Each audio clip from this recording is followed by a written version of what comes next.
Sunita Williams की कहानी एक ऐसी प्रेरणादायक गाथा है जो सपनों, हिम्मत और उम्मीद की ताकत को बयां करती है।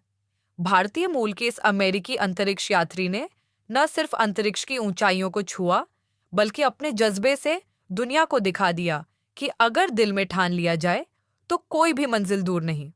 उनकी तीसरी अंतरिक्ष यात्रा, जो जून 2024 में शुरू हुई, एक अनोखा अध्याय बन गई। एक ऐसी कहानी जिसमें चुनौतियां थीं, इंतजार था और आखिरकार धरती पर वापसी का वो भावुक पल भी था जिसने सबके दिलों को छू लिया। सुनीता विलियम्स का ये सफर 5 जून 2024 को शुरू हुआ, जब वो अपने साथी अंतरिक्ष यात्री बैरी बुजविलमोर के साथ बोइंग कंपनी के स्टारलाइनर अंतरिक्ष यान में सवार हुई।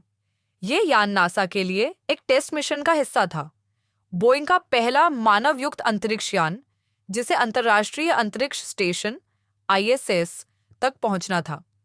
सुनीता के चेहरे पर उस वक्त एक चमक थी, एक गर्व था। 58 साल की उम्र में तीसरी बार अंतरिक्ष की सैर पर निकल रही थीं वो। गुजरात के अहमदाबाद से जुड़ी उनकी जड़ें और अमेरिकी नौसेना में पायलट के रूप में उनका अनुभव उन्हें इस मिशन के लिए और खास बनाता था। यह मिशन सिर्फ 8 दिनों का होना था, लेकिन किसे पता था कि यह 9 महीने की लंबी यात्रा में बदल जाएगा। 6 जून को स्टारलाइनर ISS पर पहुंचा। सुनीता और बुच ने उस भारहीन दुनिया में कदम रखा, जहां हर दिन 16 सूर्योदय और सूर्यास्त देखने को मिलते हैं। शुरू में सब कुछ ठीक था, लेकिन जल्द ही स्टारलाइनर में तकनीकी खराबी की खबर आई, हीलियम लीक और थ्रस्टर्स की समस्या। नासा और बोइंग ने फैसला किया कि इस यान से वापसी जोखिम भरी होगी।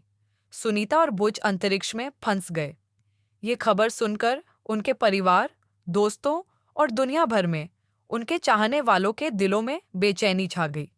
लेकिन सुनीता ने हिम्मत नहीं हारी।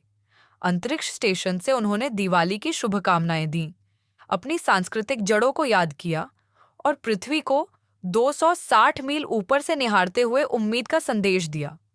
दिन महीनों में बदल गए।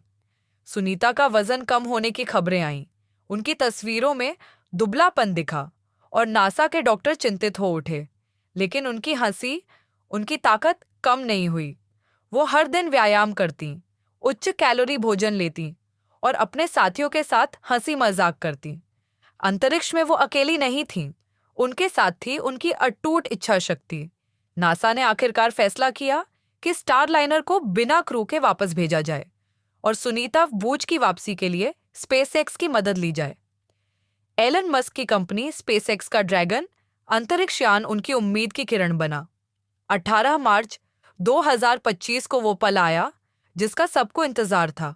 सुनीता और बुच ने ISS को अलविदा कहा और ड्रैगन कैप्सूल में सवार होकर पृथ्वी की ओर रवाना हुए। 19 मार्च को भारतीय समयानुसार तड़के वो मेक्सिको की खाड़ी में उतरे। जब ड्रैगन का हैच खुला और सुनीता बाहर निकली, उनकी आंखों में आंसुओं की चमक थी।